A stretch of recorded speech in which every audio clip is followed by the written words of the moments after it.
Здравейте, сега ще ви покажа как да се активирате на вашето BMW E46, така наречените двойно пулсиращи аварийни светлини с програмата BMW Coding Tool. За целта трябва адаптера на кабела ви да е с включени 7 и 8 работещ пин, автомобила също така и да е на контакт. И пускаме BMW Coding Tool. Минимизираме я. След това NCS Expert. Даваме на файл, Load Profile. Зареждаме профил, който да има опции да променя модулите. Ако нямате такива профили, ще поставя в описанието линк, към който да си свалите няколко профила. Окей. F1, тук първата опция. След това F3. Избираме модела на автомобила E46. Модула. Понеже ще коригираме Light модула, трябва да изберем LLSZ. Окей. Тук трябва да се появи номера на рамата при успешно свързване на програмата с вашия автомобил. F6 Back. Праси ECU. Пак избираме модула, който да отворим. Окей.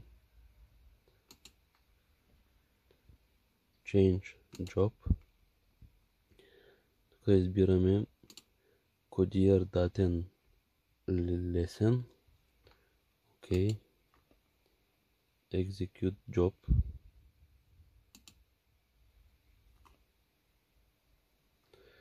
Така, сега отваряме пак BMW Coding Tool.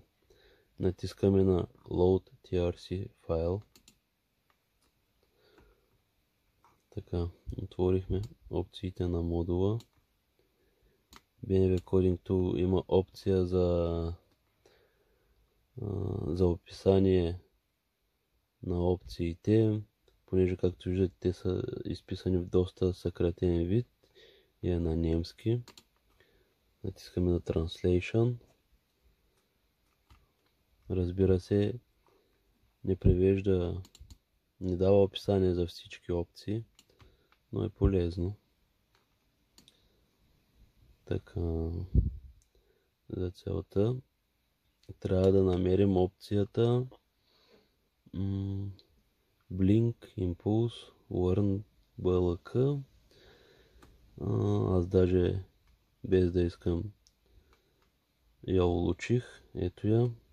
Ако не може да я изберете, я намерите по-скоро де. Има търсачка, Search и пишете примерно Blink.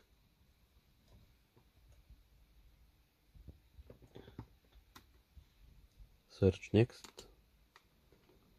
И ви я намира. Така, стойността на тази опция в момента е 0.1. Ние ще я променим на 0.4, като на 0.4 са така наречените и бързи мигачи или бързи аварийни светлини. Изстрелваме едното.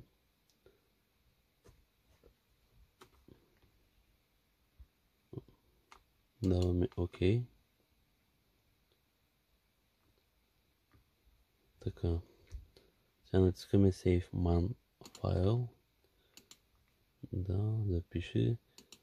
Така правим бекъп на файла за модула. Ако случайно нещо сме объркали. И програмата BMW Coding Tool дава съвети как да работите с NCS Expert. BMW Coding Tool е добър алтернатив на NCS Dummy, ако с нея не успявате да си направите промените, които искате. Така, сега пак отварям NCS Expert. Change Job. Избираме ESG кодиерен. OK. Execute Job. F3. Изчакваме. Когато изпише Coding Ended, кодирането е завършено. Сега може да провериме.